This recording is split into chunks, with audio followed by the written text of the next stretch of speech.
It was a Wednesday night when I decided to take the back road home, the one that runs along the river through the old forest. I had been at a work event, exhausted, and the thought of a quiet, empty highway sounded perfect. The moon was half hidden behind clouds, casting a faint silver glow, and a thin mist hung over the asphalt. At first, the drive was peaceful. Tires humming, radio playing softly, headlights cutting through the fog. I even joked to myself about how cliched it would be to see some horror movie-style ghost in the middle of the road. The first thing I noticed was how the fog seemed to thicken behind me. Not ahead, not around the trees, but literally trailing me, rolling in soft waves that glimmered faintly in my taillights. I shook my head. It was probably just mist from the river. Yet, as I drove, the fog didn't dissipate as it should have. It grew heavier, almost as if it was following me. Minutes later, I saw it, a shadowy figure standing at the edge of the fog. At first, I thought it was a tree or a signpost. Then I realized it was moving, gliding along the roadside, pace perfectly matching mine, though it made no sound. My pulse quickened. I blinked. The figure didn't vanish. It didn't even hide. It just followed. I tried to shake it, speeding up, slowing down, taking turns. Nothing worked. The fog thickened around me, and I could feel it pressing against the car, almost like a hand. The figure remained in my peripheral vision. Hollow eyes stared at me. I swear I could see the outline of a face twisted into an unnatural grin. My heart raced. I considered calling someone, but my phone was dead. Battery drained inexplicably fast, and there was no signal. Panic set in. I told myself it was exhaustion, fog-induced hallucination, anything rational. But deep down, I knew I wasn't imagining it. I rounded a curve, trying to find a place to pull over. That's when I noticed the fog moving faster. Not like wind, but as if it had intelligence, sliding across the road, curling around the trees, reaching toward my car. The figure hovered within it, closer now, almost inside the vehicle itself.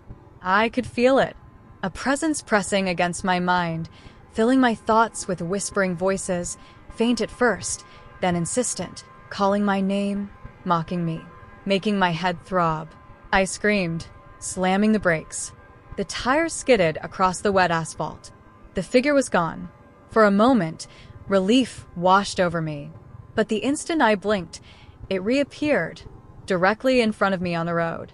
No warning, no time to react. Just there. Hollow eyes, mouth stretching wider than it could possibly stretch, and the fog thicker than ever, suffocating.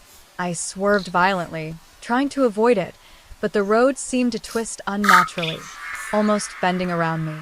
Every turn I took brought me back to the same spot. I realized then that the forest and the fog weren't natural. They were traps. Loops, endless circles designed to confuse, disorient, trap me. Then the whispers became clear. Not outside, inside my skull. Repeating, echoing. Stay with us forever. I pounded the dashboard, trying to break the trance, tried to scream, but no sound came. My vision blurred. The fog pressed closer, creeping inside the car, wrapping around my legs, crawling over my arms, cold and clammy, impossibly heavy. Shadows slithered along the seats, moving against the light, always staying in the corner of my eyes. Hours, or maybe minutes, passed. Time lost meaning. The trees bent toward me, branches like skeletal hands scraping against the roof. The figure was always there, always watching, never moving, never leaving, its grin growing wider, stretching impossibly. My mind screamed, my body trembled, and I realized there was nowhere to run. Then, a clearing appeared ahead. I slammed the brakes, hoping desperately to escape. The fog thinned, the figure faded, and I thought I was safe. But the road was wrong. Signs repeated endlessly. Mile markers impossible. Reflections in the water on the side of the road showed glimpses of the figure standing behind me. Hollow eyes, twisted grin, staring from the reflection as if mocking me for thinking I had escaped. I drove blindly, not daring to look back. My body was exhausted, mind fractured, yet the whispers never stopped. Even now, weeks later, I see it in reflections, corners of my vision, in the mist rolling across the fields near my home. It follows, always, waiting, patient. I will never take that road again. I will never drive at night on empty highways. But I know one day, the fog will find me, and when it does, I'll have nowhere left to go. It started like any other night drive. I had finished a late shift at the diner, exhausted and craving the comfort of my apartment. The highway connecting the outskirts of town to the city was quiet at this hour, empty, lined with trees whose branches leaned over the road like skeletal fingers. Normally, the solitude was calming, even therapeutic, but that night, it felt different, as though the shadows themselves were watching. I was midway through the stretch when I noticed them, headlights far behind me. At first, I assumed it was just another late-night commuter or a truck making its rounds. But then, something about the lights unnerved me. They flickered unnaturally, brightening and dimming, as if breathing. I checked my speed.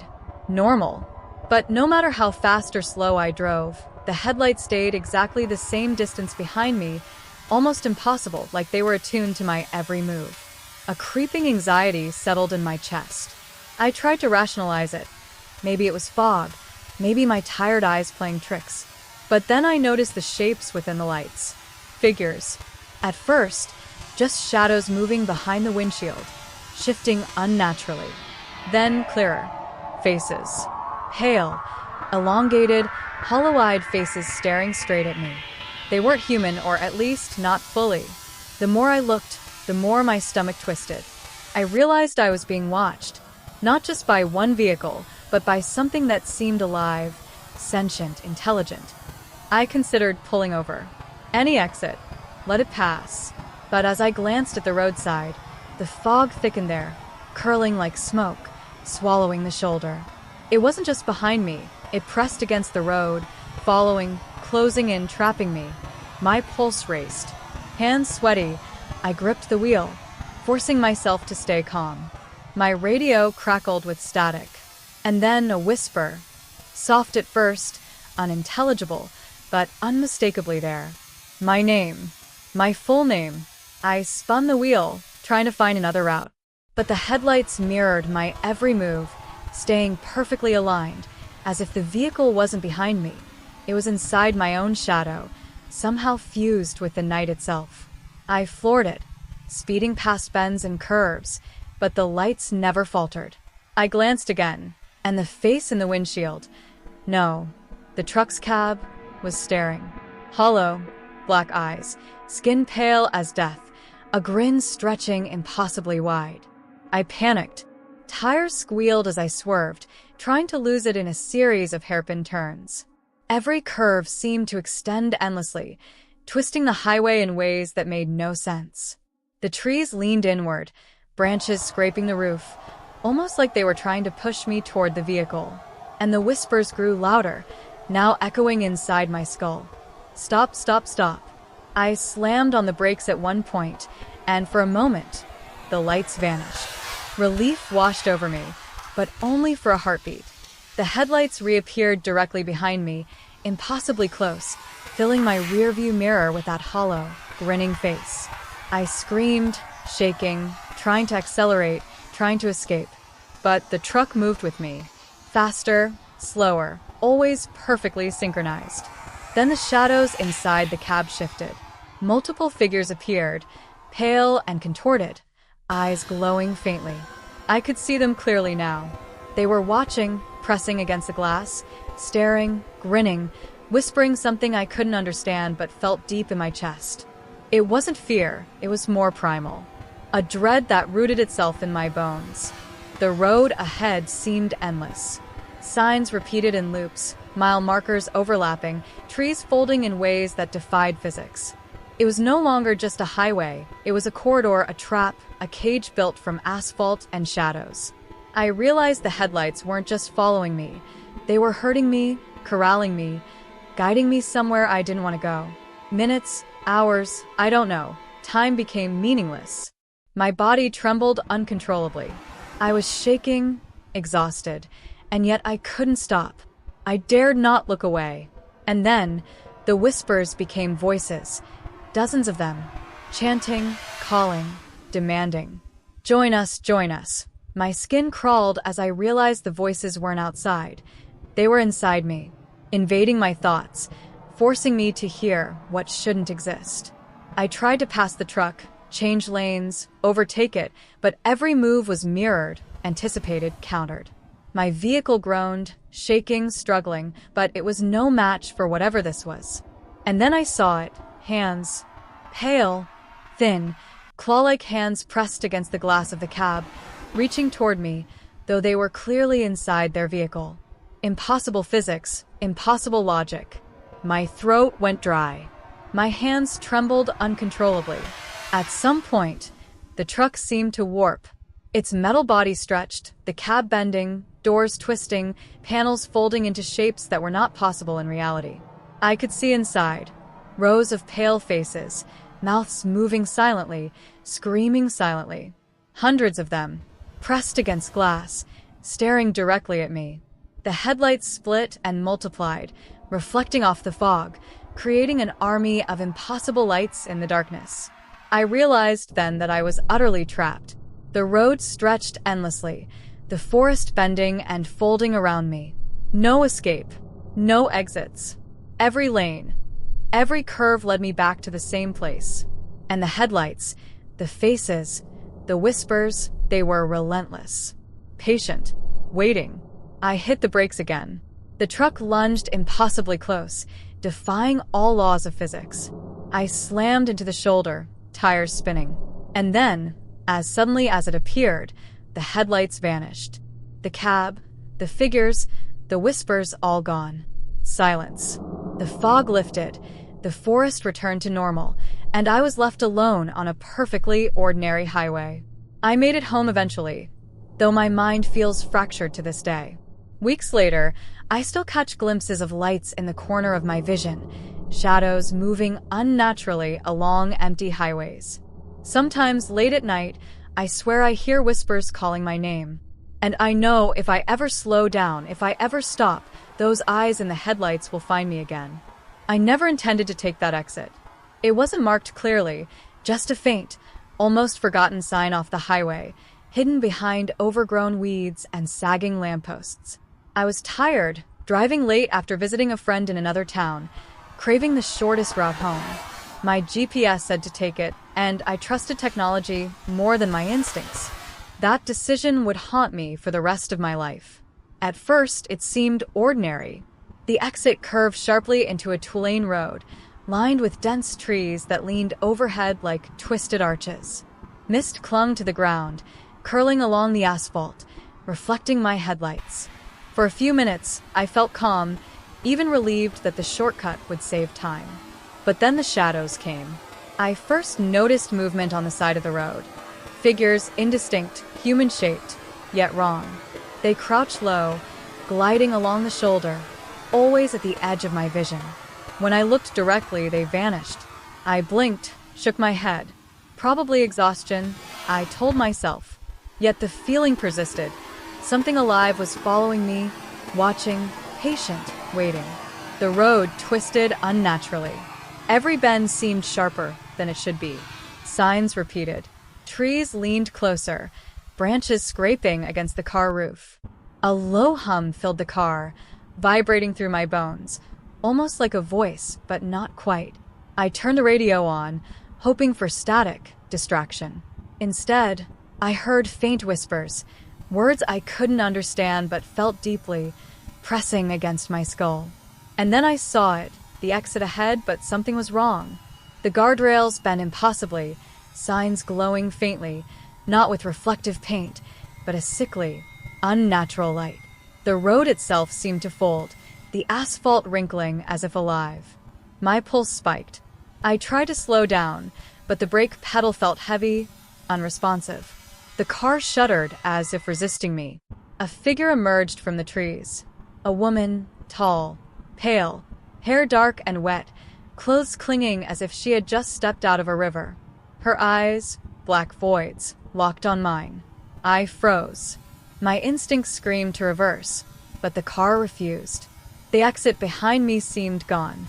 The highway I had just left disappeared, replaced by endless trees, shadows, fog. My stomach churned. The woman spoke, but not aloud. Her voice echoed inside my head. "You cannot leave." I slammed my hands on the steering wheel, trying to turn around, but the car was trapped. The road ahead stretched endlessly, bending, twisting, repeating. Every turn led me back to the same spot. The exit wasn't an exit anymore. It was a trap, a loop, a corridor designed to keep me moving but never free. Then came the whispers, louder now. Dozens of voices overlapping, some crying, some laughing, some screaming silently. Shadows emerged from the trees, humanoid shapes stretching impossibly, moving fluidly over the ground. They surrounded the car, pressing against the headlights, twisting the air. I could see them in the corner of my eyes, figures pale and elongated, faceless, crawling along the road like living ink. I screamed, slammed the horn, tried to flee, but the road itself fought me. Curves elongated, bends folded into loops, and the trees leaned inward, forming a tunnel of claws. I realized the exit had vanished completely. The shortcut I trusted didn't exist in the normal world anymore. It had become something else, something alive, something that fed on fear. Hours, days, I couldn't tell. Time lost meaning. I drove and drove, exhausted, hallucinating, yet the figures remained, always watching, whispering, crawling.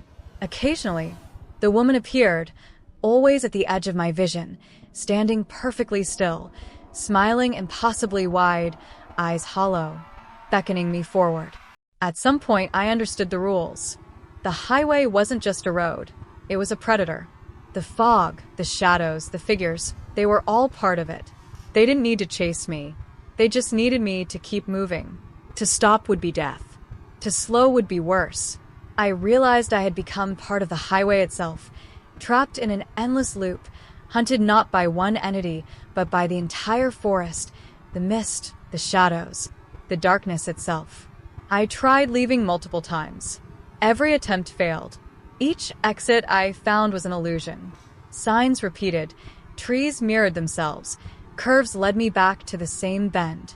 I could see faint figures in the distance, cars abandoned, drivers frozen, mouths open, screaming silently, eyes hollow. Some had been here longer than I could imagine, trapped forever on the vanishing exit. The whispers changed tone, no longer just calling. They were commanding. Drive, keep moving, join us. My mind fractured. Sleep no longer came. Hunger, thirst, fatigue, they existed, but differently, like the highway distorted the laws of reality. My hands shook on the wheel, eyes bloodshot, skin cold, yet I drove on, unable to stop, unable to escape. And then she came closer. The woman. Not walking, but floating, hovering above the asphalt. She leaned toward the windshield, face inches from mine, black eyes consuming me, voice inside my skull. "You belong here now." I floored the car, desperate, reckless. Tires screamed, engine groaned, yet the road twisted impossibly beneath me. The fog thickened, figures emerged, crawling over the asphalt, reaching for the car. Shadows pressed against the hood, climbing the sides, entering through the air vents, cold, clammy, alive. My mind screamed in terror. Finally, a faint light appeared ahead. My heart leapt. I drove toward it, praying, hoping. But the light flickered, wavered, and then I saw it clearly. The exit signs repeated endlessly, twisting into infinity. The light wasn't freedom, it was another trap, another loop, another illusion. The woman's voice echoed again. Forever? I realized then that I would never escape, that the vanishing exit was not a place on a map. It was a living corridor, a predator, and I was its prey. I am trapped, moving endlessly through fog and shadows, whispers and figures, unable to stop, unable to rest, never free. Sometimes, when I see a faintly glowing exit sign in the dead of night, I feel it calling me. I know I shouldn't slow down. I know I shouldn't stop. But part of me hopes maybe one day I'll find a true way out. But deep down, I know the vanishing exit will always find me again.